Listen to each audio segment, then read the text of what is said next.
What's going on? Welcome back to the channel. Today we're going to talk to you about Lucid. I want to go over some of the current data points, latest and updates, including some possible changes to legislation and what that would mean for Lucid. So I want to go over all the things that you need to know, but first make sure to hit that thumbs up.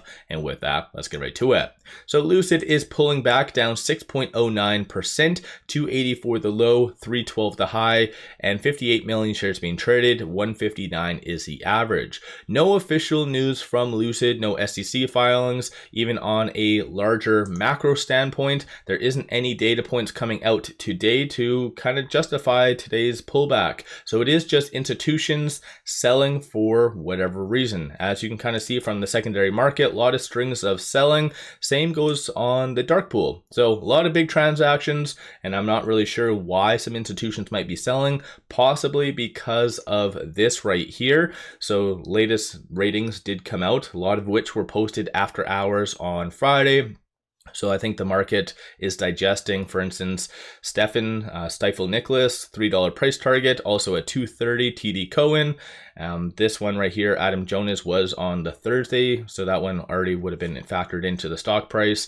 So yeah, unfortunately, I think just a lot of analysts don't see that much optimism associated to Uber, and maybe has just something to do with Lucid's maybe not really ability to really ramp up. So something to keep in mind. But aside from that, nothing really new from Lucid, no SEC filings or anything along those lines. So it is just piggybacking off of the general fear. And also it's kind of breaking down on a technical standpoint. So I'll go over that near the end of the video. But aside from that, there was one thing that I did want to go over that is generally a very good catalyst, but unfortunately, Lucid's name's not really getting kind of included in this, but EU may require car rental companies to buy only electric vehicles by 2030. So that is huge. Of course, by 2030, logically speaking, that Lucid would be fully ingrained in Europe. And I think just the reason why I wanted to bring this up is because a lot of the recent deals and partnerships have been kind of including Lucid, right? So Blacklane more specifically, and a lot of other car rental companies have kind of selected Lucid. No actual like numbers that have been given yet for number of orders, but nonetheless, I think this is going to be a pretty good thing for Lucid. And if they're able to really ramp up with the midsize, then yeah, they will be able to really have a good foothold in Europe. So let me know your general thoughts on that in the comments below. Aside from that though, shorts are increasing 573,000 shares, so they're not really that active given the pullback. So it is today legitimately institutions selling. Again, kind of a weird type of scenario how it's all playing out, but 31.5% of the free float is being shorted. Works out to be 388.39 million shares overall are being shorted. Most likely what is going to happen if Lucid is able to really push higher and kind of regain some of its losses from today, this is where shorts will try to really double down and suppress it, because on a technical standpoint, that's something that they always aim for, is to break it.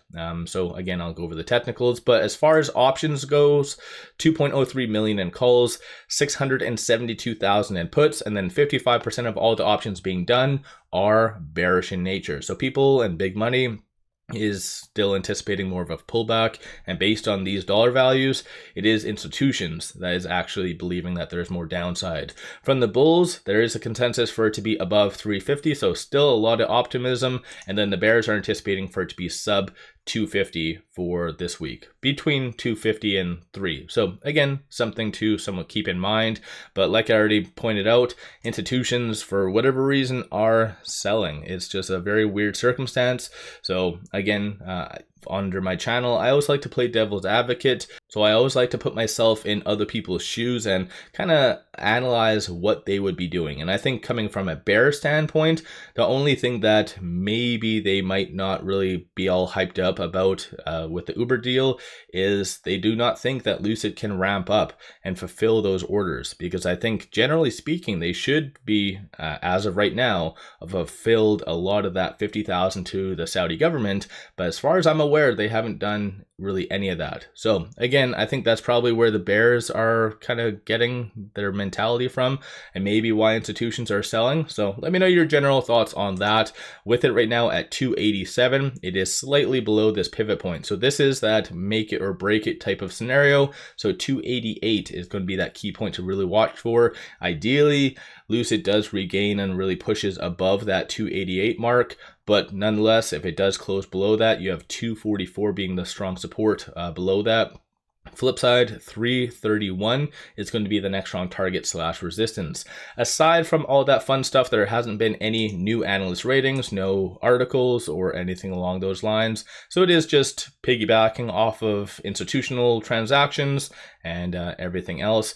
One thing I do want to bring up though is on the actual chart itself. So 254 is that 200-day moving average. So Lucid has gone up quite a lot in a short time span. So it's fair to assume that there's going to be a certain level of profit taking. So anticipate a lot of volatility, at least for the foreseeable future. But moral of the story, just watch for 254. That's going to be that 200-day moving average and a very key pivot. Aside from that though, you do have that 50-day moving average at 237 and also that 100-day moving average at 235. So worst case scenario, if Lucid does start to really break down, just kind of generally watch for that. So let me know your viewpoint on Lucid. Have you been buying? Have you been selling? Do you think today's pullback is justified and healthy for the technicals, or do you think that this is just a certain level of manipulation and that, let's say, institutions do not see Lucid's kind of bigger picture? What's your kind of stance on all that? And when it comes down to this potential legislation change, do you think that Lucid will be able to capitalize, or do you think that Tesla has kind of a stronger foothold